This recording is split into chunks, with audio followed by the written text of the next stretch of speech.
Hallo und herzlich willkommen bei HEnduroEnd. Heute mit einem neuen Format, und zwar den Übungen. Ich dachte mir, ja, Tutorials, was kann man da nebenher noch, was kann man da noch alles machen? Und dann dachte ich, Enduro-Übungen.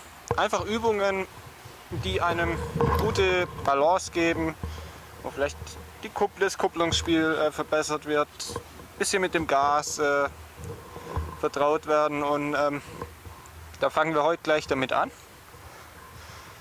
Mit Kreise fahren, also Kreise am Lenkeinschlag. Dazu nehmen wir den Lenker an den Lenkeinschlag, komplett dran.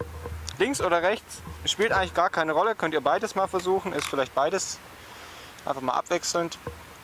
Und jetzt ist die Aufgabe, im Kreis zu fahren. Im Stehen, ihr stellt euch dabei hin, die normale Grundposition beim Endurofahren, und verlasst aber den Lenkeinschlag nicht.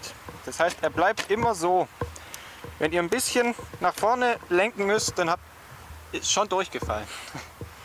Also versucht wirklich am Lenkeinschlag zu bleiben. Und ja, wie sonst auch im Enduro, 1-2 Finger an der Kupplung, den Fuß an der Hinterradbremse und vorne. Ob ihr hinten oder vorne bremsen möchtet bei der Übung, ist euch überlassen. Ich kann es besser hinten, weil wenn ich vorne bei der DT so stark einbremse, dann federt die so weit ein und dann bringt ihr da wieder Unruhe rein. Also wenn die vorne härter wäre, denke ich, würde auch vorne gut gehen.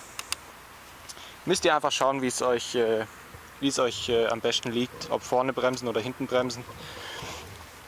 Wenn ihr jetzt am Lenkeinschlag fahrt, dann hat eigentlich euer Bike nur zwei Richtungen, links und rechts. Und um diese auszugleichen, wenn ihr zu weit nach links fallt, also wenn ihr Kreise links fahrt und ihr fallt zu weit nach links, gebt ihr ein bisschen Gas, dann kommt ihr automatisch durch die Fliehkraft wieder so hoch. Wenn ihr jetzt merkt, oh, ihr fallt in die Richtung, drückt ein bisschen Hinterradbremse oder Vorderradbremse, wie ihr möchtet. Und so kann man das dann eigentlich ganz gut ausbalancieren. Am Anfang versucht es ein bisschen schneller, nicht jetzt hier Kreise rasen. Wir sind keine Motocross-Fahrer, wir sind Enduro-Fahrer.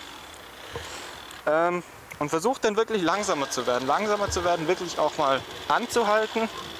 Gucken, wie lang kann ich es heben, wieder weiterfahren. Wirklich so langsam wie möglich und auch stehen bleiben dazwischen.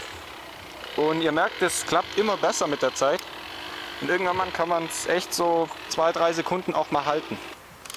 Und das ist quasi Sinn und Zweck der Übung, dass ihr einfach euer Motorrad mal im Stehen einfach auch mal halten könnt. Das ist gerade fürs Endurofahren eigentlich sehr wichtig.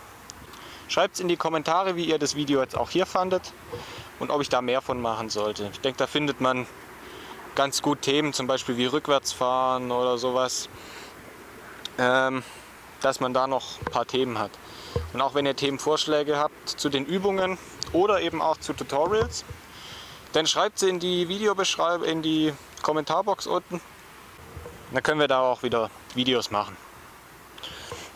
Und dann würde ich sagen, tschüss, bis zum nächsten Mal. Abonniert den Kanal. Und ja, viel Spaß beim Üben und viel Erfolg. Ciao.